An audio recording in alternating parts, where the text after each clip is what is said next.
चॅनेलवरून सर्वांना नमस्कार. माजी विद्यार्थ्यांचा त्यांच्या गुरुजनासमवेत गेट टुगेदरचा कार्यक्रम बागायतदार फूड मॉल मिरजवाडी आणि आष्टा याच्या मध्यंतरी संपन्न होत आहे. आपले विद्यार्थी सूत्रसंचलन करत आहेत. आरती हाके तिनं सूत्रसंचलन करावं अशी आवडीच्या वतीनं विनंती. ओके, बोला. सर्वांना नमस्कार. आपल्या सर्वांच्या आयुष्यातला आज एक अतिशय चांगला दिवस आहे. मागच्या वर्षी आपण सर्वजण एकत्र भेटलो होतो. तेव्हाचा दिवस, त्यानंतरची एकमेकांना भेटण्याची ओढ, शिक्षकांना भेटण्याची ओढ. मागच्या वेळेला आपण घेतला जो कार्यक्रम तो हायस्कूल शिक्षकांसोबत घेतला होता आपण.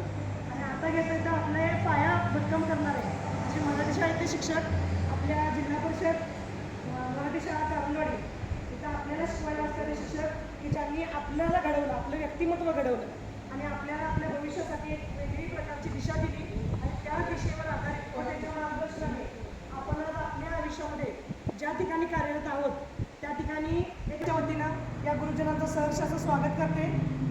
त्यानंतर थोडक्यात आपण मनोगत घेऊया. सुरुवातीला आपण गुरुजनांची मनोगत घेऊया, त्यानंतर आम्ही सर्वजण आमचा परिचय मोठ्याने. आजचा आपला दिवस तसा म्हणायला गेला तर खूप आनंदाचा समजावा लागेल. कारण शिक्षकांची तळमळ काय असते की माझे विद्यार्थी, माझ्या विद्यार्थ्यांना भेटण्याविषयीची तळमळ. याविषयी आपल्याला मी एक 4 शब्द तुम्हाला सांगणार आहे. तर माझे सर्व शिक्षक बंधू भगिनी, माझे विद्यार्थी विद्यार्थिनी, आज आपणापुढं बोलण्याची संधी मिळाली. कसं असतंय विद्यार्थी जीवनात, विद्यार्थी हा एकच चेहरा असतो आणि तो चेहरा बदलत जातो. पण शिक्षकांना विद्यार्थी पुढे पुढे ओळखत नाही. बरेचसे विद्यार्थी असतात, मॅडम ओळखलं का, मग विस्मरण आलं का होईना पण आपल्यामध्ये बदल होत जातोय.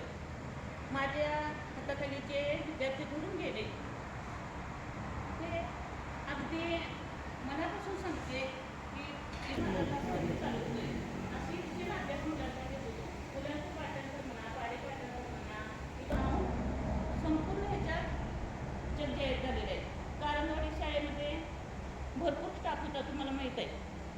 ते मी असताना 13 ते 14 शिक्षकांचा स्टाफ होता. 2-2 तुकड्या होत्या आणि त्या गच्च भरलेला. शिक्षकाला कधी हे होतं की माझे विद्यार्थी सगळे वर्गात भरपूर आले, मग शिकवायला एक प्रकारचा आनंद वेगळाच असतो शिक्षकांच्यामध्ये. आणि त्या विद्यार्थ्यांना आपण काय शिकवतो ते समजलं तर त्याहून दुसरा आनंद कुठलाच नाही माझ्यामध्ये. पण प्रत्येक शाळेच्या शाळेमध्ये विद्यार्थी माझे चमकलेले आहेत. आता आपले कारंजवाडीचे डॉक्टर हे पण आमचे विद्यार्थीच आहेत.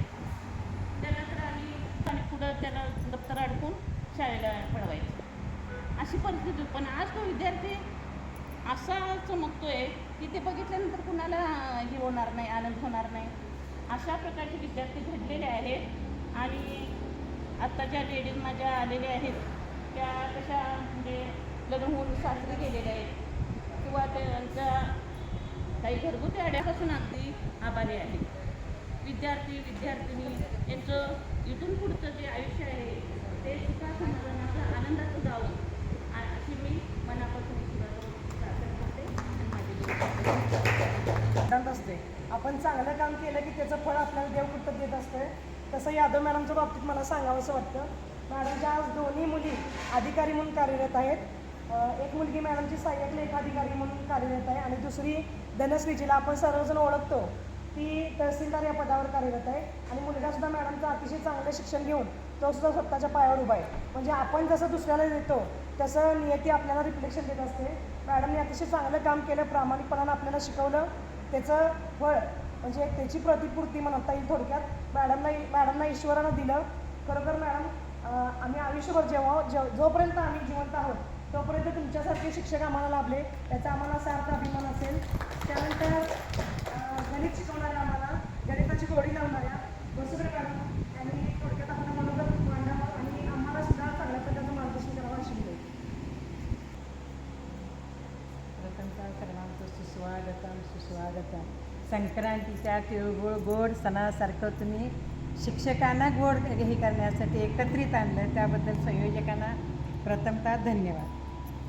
खरोखरी कारंजवाडी शाळा माझी 10 वर्ष केली, पण मला विद्यार्थी घडले असा एकही पालक आम्हाला असा म्हटला नाही की बाई तुम्ही मुलांच्या का मारलं, पण त्या मुलाला आले पाहिजे येण्यासाठी आमची धडपड होती. विद्यार्थ्यांनी आम्हाला भरपूर साथ दिली, कधी घराकडे तक्रार केली नाही किंवा कुठला ही दिलेला होमवर्क कधी बिन करता ते विद्यार्थी परत आले नाही. या शाळेची गुणवत्ता अतिशय चांगली पहिल्यापासून होती.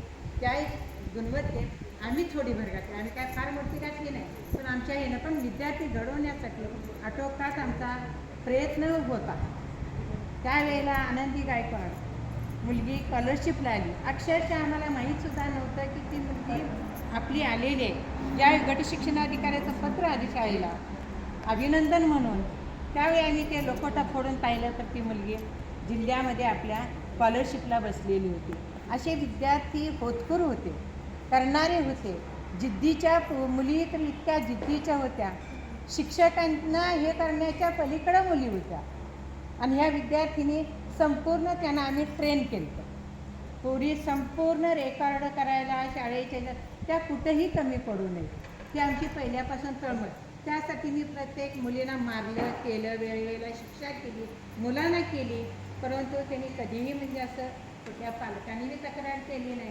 फक्त त्यांना समाधान वाटायचं की मुलं घडले, आणि त्याच्याहीपेक्षा आम्हाला जास्त समाधान आमची मुलं घडले चांगली. आज हे मुलं सगळी चांगल्या पदावर आहेत. यासारखा आनंद शिक्षकाला दुसरा कुठलाही नसतो. विद्यार्थी पुढे आला, बाई म्हटला की त्यात आम्हाला लाख मोलाचं धन्यवाद आम्हाला मिळतो. ही आठवण विद्यार्थ्यांनी जपावी, आणि त्यांनी चांगली संस्कृती होती ती ह्या तुम्ही सर्व विद्यार्थ्यांनी आत्तापर्यंत जपलेली आहे.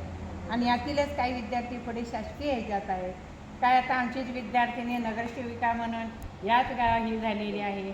तोही आम्हाला सार्थ अभिमान आहे, कारण विद्यार्थी आपला चांगला घडला आहे. आपल्या गावातून नगरसेविकेच्या पदावर त्या एकदा म्हणता दोनदा विराजमान झालेले आहे.